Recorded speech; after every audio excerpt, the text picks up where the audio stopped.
Good morning प्यारे बच्चों। आज साइंस की वर्कशीट करेंगे, क्लास 9th की वर्कशीट नंबर 21। 25 अगस्त की वर्कशीट है। वर्कशीट में जो चैप्टर चल रहा है वो fundamental unit of life, cell हमारा जो है चैप्टर चल रहा है। आज का जो टॉपिक है वो है सेल ऑर्गेनेल्स। जिस तरह से बॉडी में ऑर्गन्स होते हैं, बॉडी के पार्ट होते हैं, उसी तरह जो सेल होती है उसके भी अपने पार्ट होते हैं जिसको हम कहते हैं ऑर्गेनेल्स। तो आज हम पढ़ेंगे ऑर्गेनेल्स, कौन कौन से ऑर्गेनेल्स होते हैं, प्रोटोप्लाज्म क्या होता है, मेटाबॉलिज्म एक्टिविटी कौन कौन सी होती है, तो वही हम सब जानने की कोशिश करते हैं। तो दो कैरेक्टर हमारी वर्कशीट में, ज्ञान और जिज्ञासा। तो ज्ञान पूछता जिज्ञासा है। जिज्ञासा दीदी what is protoplasm and how does a cell perform various life process. कि प्रोटोप्लाज्म क्या होता है और जो सेल होती है वो किस तरह से लाइफ प्रोसेस करती है। रेस्पिरेशन हुआ या डाइजेशन हुआ, ये कहते हैं ना कि cell is structural functional unit of life. और फंक्शंस जो सेल भी है अपने फंक्शंस करती है, तो वो जो लाइफ प्रोसेस करती है वो कैसे करती है।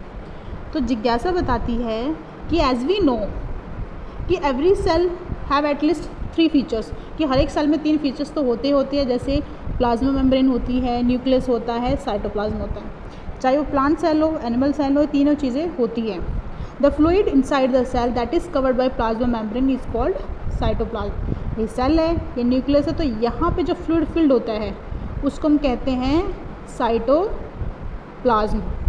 और जितने भी सेल ऑर्गेनेल्स होते हैं, माइटोकॉन्ड्रिया, लाइसोसोम, वो सब यहीं पे स्विम करते रहते हैं। तो apart from the nucleus there are specialised very minute structure present in the cytoplasm are called cell organelles. तो जितने भी सेल ऑर्गेनेल्स होते हैं वो सारे साइटोप्लाज्म में मौजूद होते हैं। The main cell organelles present in the eukaryotic cell are endoplasmic reticulum, Golgi apparatus, lysosomes, plastids, vacuole, mitochondria. तो ये जो सारे ये है सारे सेल ऑर्गेनेल्स। तो ये सारे कहाँ पे मौजूद होते हैं, कहाँ पे प्रेजेंट होते हैं, साइटोप्लाज्म में प्रेजेंट होते हैं और इनके अपने अपने अलग अलग फंक्शंस होते हैं। तो each cell organelles carries out some very crucial specific function in the cell like production, storage of proteins, lipids and energy, waste disposal. तो इस तरह के जो फंक्शन है, जो सारे सेल ऑर्गेनेल्स होते हैं उनके अपने अलग अलग फंक्शंस होते हैं।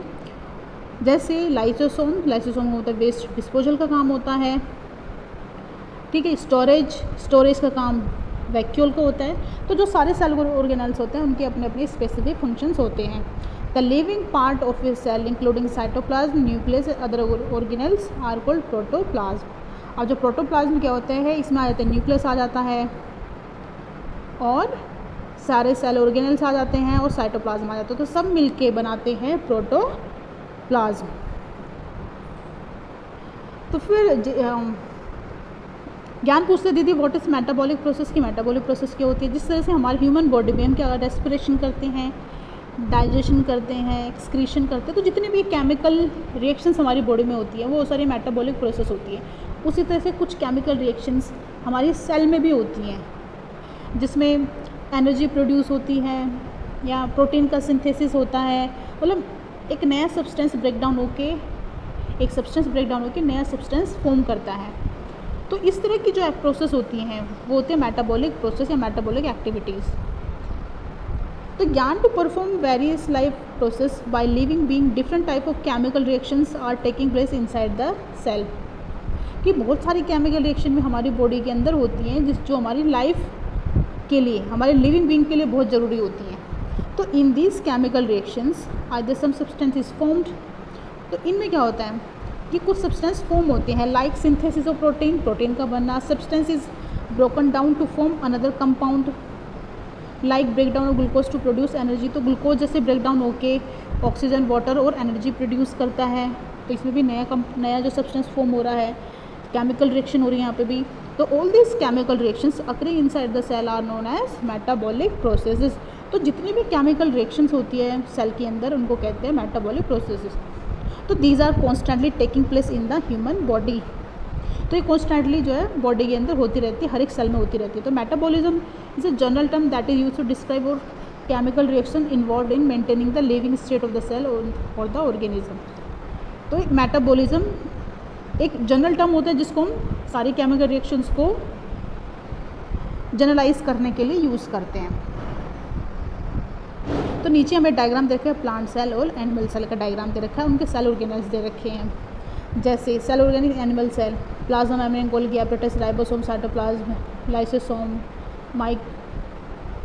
Microtubule, centrioles, nucleus, nucleolus. तो ये कई सारे जो है सेल इसके पार्ट होते हैं जो हम कहते हैं सेल ऑर्गेनेल्स।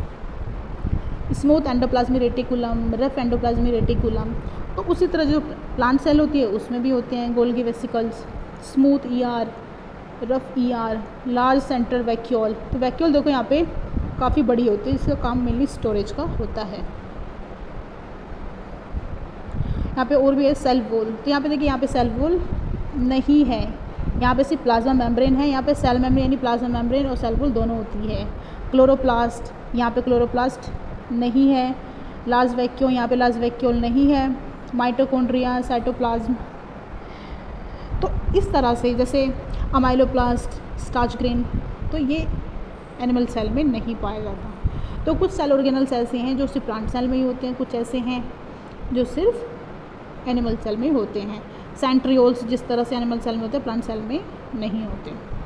तो क्वेश्चंस देख लेते हैं। Draw neat diagram of plant और animal cell, label its important cell organelles. तो वेरी इजी, यहाँ से आपने दोनों डायग्राम जो है ये ड्रॉ करने हैं और सारे जो है सेल ऑर्गेनल्स आपने शो करने हैं डायग्राम में। लेबलिंग जरूर करनी है, अदरवाइज डायग्राम इनकम्प्लीट रहता है और मार्क्स कट जाते हैं। What are the metabolic process, give an example. तो मेटाबॉलिक प्रोसेस यहाँ से आप लिख सकते हो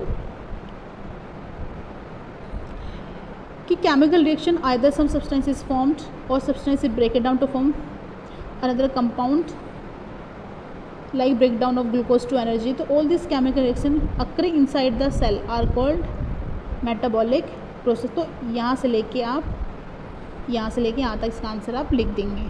तो एग्जाम्पल में आपका आ जाएगा protein synthesis, breakdown of glucose to produce energy.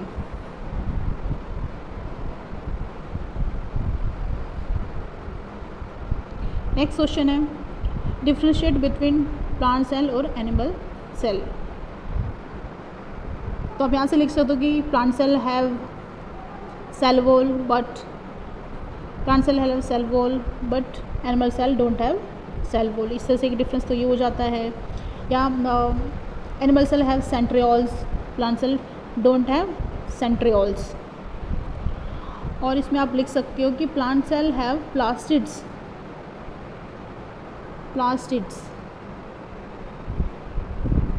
या फिर क्लोरोप्लास्ट,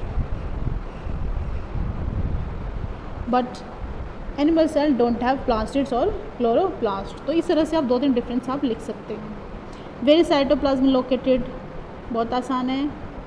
तो साइटोप्लाज्म आप लिख सकते हो the fluid inside the cell that is covered by plasma membrane is called cytoplasm. अब जो सेल होती है ये होती है प्लाज्मा मेम्ब्रेन, ये होता है न्यूक्लियस। तो यहाँ पे जितना भी ये फ्लूइड भरा होता है जिसमें न्यूक्लियस और बाकी सेल ऑर्गेनल जो है स्विम करते हैं, प्रेजेंट होते हैं, तो इस फ्लूइड को हम कहते हैं साइटोप्लाज्म। तो आई होप बच्चों वर्कशीट आपको समझ आ गई होगी। नहीं समझ आती है, कुछ जो डाउट रहता है तो कमेंट सेक्शन में पूछ ले। Thank you everyone, God bless you.